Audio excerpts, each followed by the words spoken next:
चलिए देखते हैं कक्षा 10वीं का विज्ञान है और चैप्टर 1 है।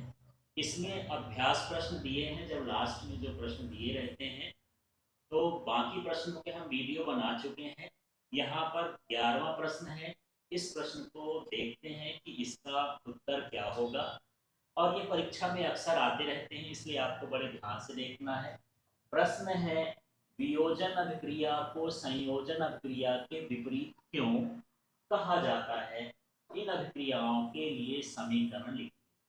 आप जानते हैं वियोजन का मतलब होता है कि एक अभिकारक हो तो वो अभिक्रिया के बाद दो या दो से अधिक उत्पाद भी बन जाता है।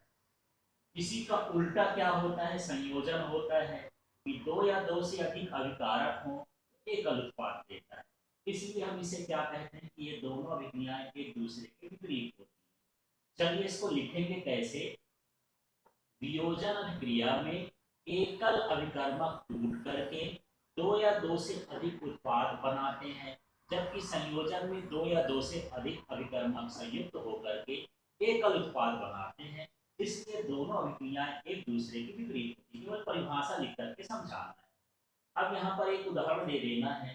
जैसे ये वियोजन की अभिक्रिया है तो ये है जिंक कार्बोनेट ZnCO3। एक एक कम से कम समीकरण आपको याद ही रखना पड़ेगा, एक वियोजन के लिए एक संयोजन के लिए। अब ये सॉलिड में है।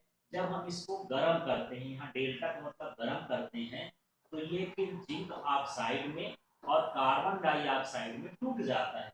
तो यहाँ पर एकल अभिकर्मक था और इसके कितने अभिकारक हो गए? दो अभिकारक हो गए। तो यहाँ पर ये वियोजन हो गया, मानी टूट गया, तो ये वियोजन अभिक्रिया का उदाहरण।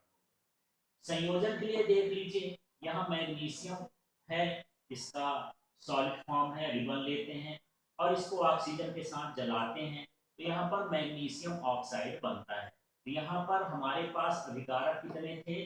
दो। और दो अभिकारकों से एकल उत्पाद बन गया मैग्नीशियम ऑक्साइड। इसलिए कौन सी अभिक्रिया कहला गई? संयोजन अभिक्रिया कहला गई। अब हम यहाँ पर इसका 12वां प्रश्न देखते हैं और इसको भी समझते हैं कि ये 12वां प्रश्न क्या है। इसी से रिलेटेड है, वियोजन और संयोजन से, इसलिए इसी को इसमें देख लेते हैं। चलिए प्रश्न देखिए। प्रश्न 12 है, उन वियोजन अभिक्रियाओं को एक एक समीकरण दीजिए जिसमें ऊष्मा, प्रकाश, विद्युत के रूप में ऊर्जा प्रदान की जाती है। वियोजन अभिक्रिया मतलब किसी अभिकारक को जब तोड़ा जाता है तो जनरली प्रकाश की आवश्यकता होती है, कहीं ऊष्मा की आवश्यकता होती है, कहीं विद्युत की आवश्यकता होती है। तो कहाँ ऊष्मा की आवश्यकता है, कहाँ प्रकाश की आवश्यकता है, कहाँ विद्युत की आवश्यकता है, ये हमको बताना है केवल समीकरण दे करके।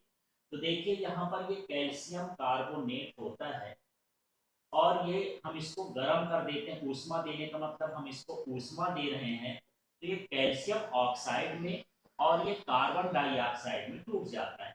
इसको मैं अलग से लिख देता हूँ। ये कैल्शियम कार्बोनेट जो होता है ये चूना पत्थर का सूत्र होता है। यदि चूना पत्थर को हम गर्म कर देते हैं ये कैल्शियम ऑक्साइड बनता है, इसको हम अनबुझा चूना कहते हैं। और ये साथ में क्या निकलती है?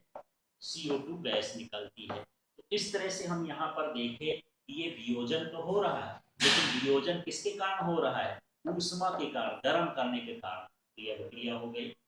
इसके बाद यहाँ पर देखिए दूसरी अभिक्रिया है 2H2O है। ये 2H2O जल है, लिक्विड में है।